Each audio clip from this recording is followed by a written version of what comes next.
Ok. Donc on avait vu cette phrase, la première phrase du texte, donc c'est Youssouf qui disait Assalamu alaikum, donc ça ok. Ana, donc je suis, ou moi, Sahibu, c'est-à-dire le propriétaire, de Sharikatin, donc une société de li, bay', c'est-à-dire de vente. Bay', c'est la vente, de vente, atteindre, de vente de date. Donc je suis le propriétaire d'une société de vente de dates, ou d'une société qui vend des dates. Bil Jumla, donc expression pour dire en gros. Donc je vends des dates et je les vends.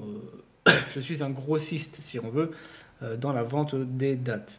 Donc là, on a bien la particule bi, de, et Jumla qui veut dire qui englobe, par englobation, si on veut faire de la traduction mot à mot. Ok. Donc je voulais m'arrêter un petit peu, on en avait parlé, sur euh, ce morceau de phrase. Alors là, on a plusieurs choses. Rien que dans Sahibu Sharikatin, pour bien comprendre ce qu'il se passe ici, il faut rentrer dans deux détails. Le premier, c'est la détermination. La détermination, c'est-à-dire, est-ce que le nom, est-ce que le mot, il est connu, si on veut? Est-ce qu'on a des détails à propos de ce mot ou pas? C'est aussi simple que ça. Donc, quand un mot, on a des détails à son sujet, il est déterminé. C'est-à-dire ma'arifa. Voilà, je vais mettre les voyelles quand même.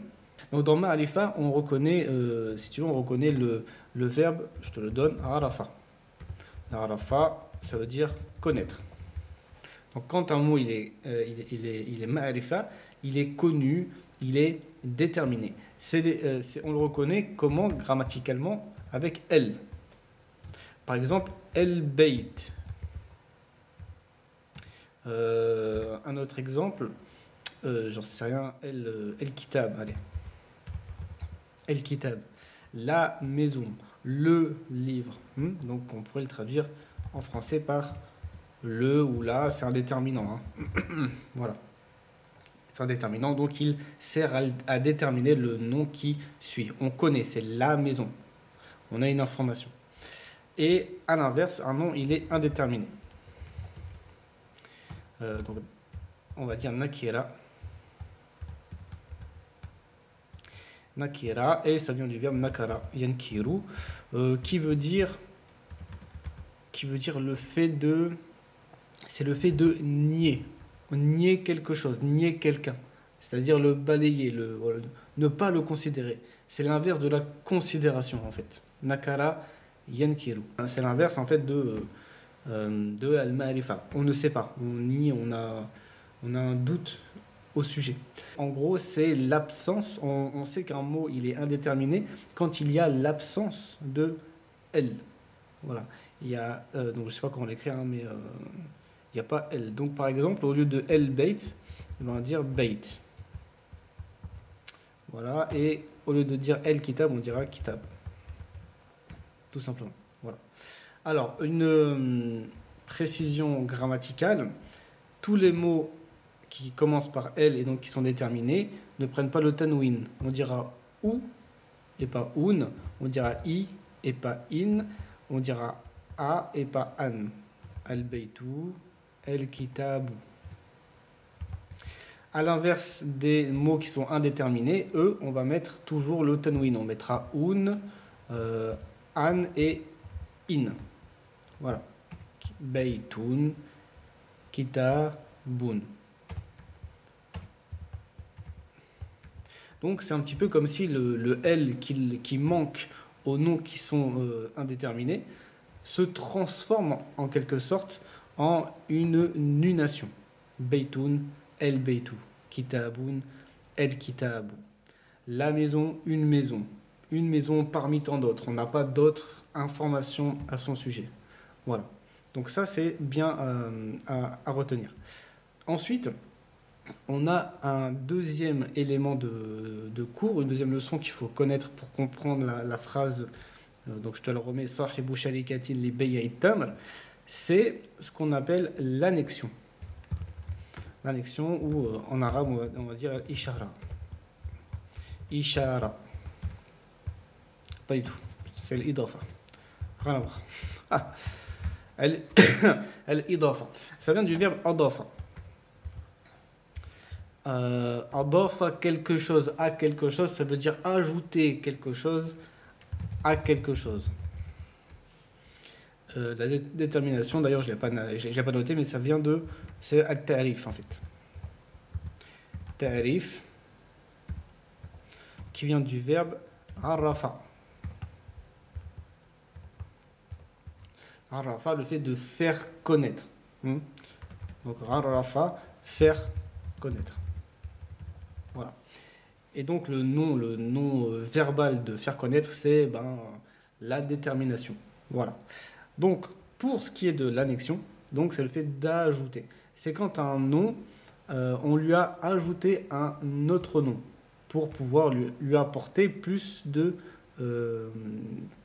détails. Donc, par exemple, si on prend le mot livre, kitab, donc je ne vais pas écrire el kitab parce qu'il est indéterminé. On peut traduire en français par un livre, on ne sait pas lequel, donc kitabun, un seul livre, il est indéterminé. Je manque d'informations à son sujet. Si je veux le rendre déterminé, soit je utilise el devant lui, el kitab, ça comme on a vu, soit on utilise l'annexion. Et je vais apporter un élément nouveau à propos de ce livre. Et je vais dire que c'est le livre d'Allah, par exemple, ou le livre de Dieu, le livre d'Allah. Et donc, je lui apporte une information et on en sait plus à son propos. Donc, on va garder Kitab, mais là où on était à Kitabun quand il était indéterminé et qu'on n'avait pas de élément à son sujet, ici on a un élément à son sujet, donc il est devenu déterminé, mais par annexion. Et c'est pour ça que dans Kitab, ici, on ne va pas avoir le tanwin, on va dire Kitabu. On peut dire aussi Kitabi ou Kitaba, selon le contexte. Kitabu, et après je vais donner le nom auquel il est annexé, c'est Allah. Kitabu, Allah. Et ce nom-là, il prendra toujours un i à la fin. Alors pas toujours, il y a des cas particuliers, mais on va retenir que il prend toujours le i à la fin. C'est le livre d'Allah. Voilà, donc le premier nom, en gros, il est mudaf, et le deuxième, il est mudaf ilay. Le premier mot, c'est ce qui est annexé, et le second, c'est le nom à qui on a annexé le nom annexé. Voilà, donc maintenant qu'on a ça en tête, on peut regarder un petit peu l'exemple qu'on a ici. Là, on a sahibu. Sahibu, à la fin, il n'y a pas de tanwin. Ça veut dire qu'il est déterminé. Il est déterminé de quelle manière? Est-ce qu'on a mis elle? Non. Il est déterminé donc par annexion. Ça veut dire que c'est un nom qui va être annexé à un autre nom. Cet autre nom, c'est Sharika. Sharika, il est indéterminé, donc c'est une société parmi tant d'autres. On aurait pu dire El-Sharika, mais si on avait dit El-Sharika, à la fin on aurait mis El-Sharika Ti. Seulement, il est indéterminé, donc on dira Sharika Tin. C'est la différence entre dire c'est le propriétaire d'une société, on n'a pas d'informations à propos de la société, et c'est le propriétaire de la société. Et probablement qu'on avait parlé de la société avant, on a des informations à son sujet, et là je te dis que lui, c'est le propriétaire de la société au sujet de laquelle nous avons parlé précédemment. Donc il y a des informations à son sujet. Et la preuve de ça, c'est que Sharika qui n'est pas déterminé, qui est indéterminé, eh bien, on va lui apporter des éléments. Et donc, c'est pas n'importe... C'est quelle société? C'est une société, mais c'est quelle société? Qu'est-ce qu'elle fait, cette société? Eh bien, elle vend des dates. C'est une société de vente, bay. التمر, les dates. C'est une société qui vend des dates.